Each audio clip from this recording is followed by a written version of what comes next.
अस्सलामुअलैकुम स्टूडेंट्स।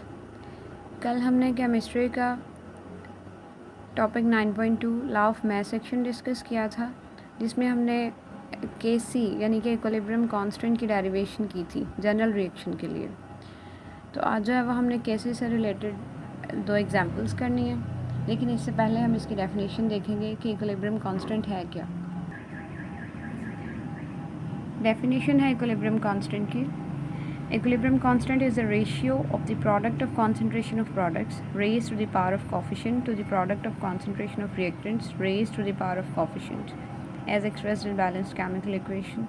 अब इसका क्या मतलब है कि equilibrium constant है क्या। तो कल हमने एक जनरल रिएक्शन किया था जिसमें हमने केसी को ड्राइव किया था, सेम वही इसकी डेफिनेशन है। जैसे कि इसमें केसी जो था वो इक्वल था molar concentration of products divide by molar concentration of reactants. अब ये रेशियो ही है ना, प्रोडक्ट्स की रिएक्टेंट्स से रेशियो है, मीन्स के products divide by reactants. Capital C D जो है ये इनकी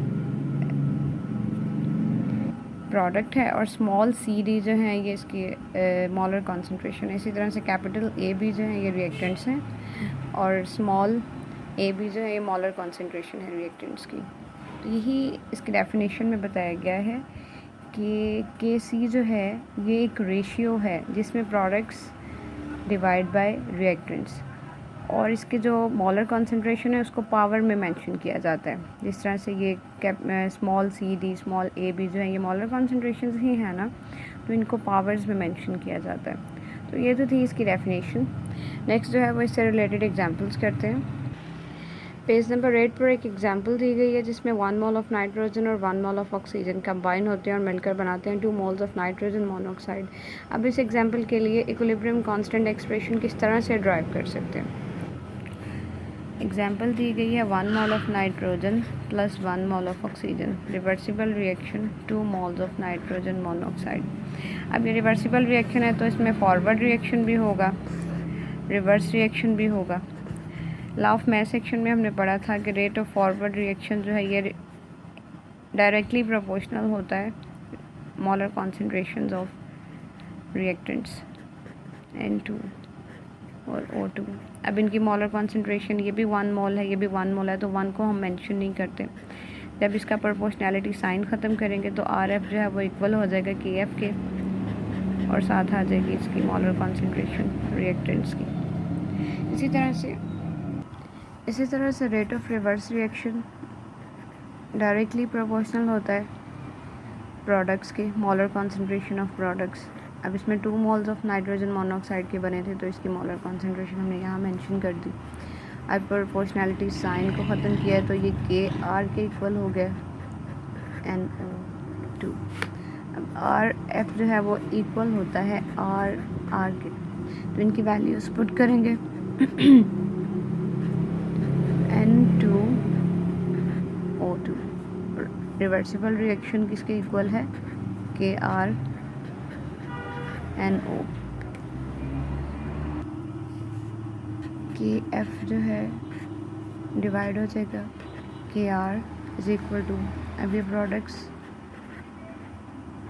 नोमिनेटर में आ जाएंगे और रिएक्टेंट्स डिनोमिनेटर में N2O2। अब जो KF ओवर KR है ये इक्वल होता है KC के। KC इक्वल हो जाएगा मोलर कॉन्सेंट्रेशन ऑफ प्रोडक्ट्स। अब इनकी मोलर कॉन्सेंट्रेशन को हमने पावर में मेंशन किया हुआ है, divide by molar concentration of reactants. ठीक है। इसी तरह से पेज नंबर 9 पर अमोनिया की फॉर्मेशन बताई गई है। अब इसमें 1 mole of nitrogen 3 moles of hydrogen मिलकर बनाते हैं 2 moles of ammonia. Reversible reaction है तो इसके लिए हम केसी की वैल्यू किस तरह से ड्राइव करें ये देखते हैं। 1 mole of nitrogen plus 3 moles of water, reversible reaction 2 moles of ammonia. Reversible reaction है तो उसी तरह से फॉरवर्ड रिएक्शन भी होगा, रिवर्स रिएक्शन भी होगा। तो रेट ऑफ फॉरवर्ड रिएक्शन जो है डायरेक्टली प्रोपोर्शनल है molar concentration of reactants H2 3। Proportionality sign को ख़त्म करेंगे तो इक्वल आ जाएगा KF के N2H2। इसी तरह से जो रेट ऑफ रिवर्स रिएक्शन है वो डायरेक्टली प्रोपोर्शनल है मोलर कॉन्सेंट्रेशन ऑफ प्रोडक्ट्स के। प्रोपोर्शनैलिटी साइन ख़त्म करेंगे तो ये इक्वल हो जाएगा KR के NH3। अब rate of forward reaction equal होता है रेट ऑफ रिवर्स रिएक्शन के। इक्विलिब्रियम स्टेज पर ऐसे ही पढ़ा था ना हमने कि इक्विलिब्रियम स्टेज पर rate of forward reaction equal हो जाता है रेट ऑफ रिवर्स रिएक्शन के। तो इनकी वैल्यूज़ पुट कर देंगे। RF की वैल्यू है KF N2H2 thrice is equal to R की इक्वल है KR NH3 ट्वाइस। KR इधर आके डिवाइड हो जाएगा KF ओवर KR और यहाँ मोलर कॉन्सेंट्रेशन ऑफ प्रोडक्ट्स ये इधर आ जाएगा डिवाइड हो जाएगा मोलर कॉन्सेंट्रेशन ऑफ रिएक्टेंट्स।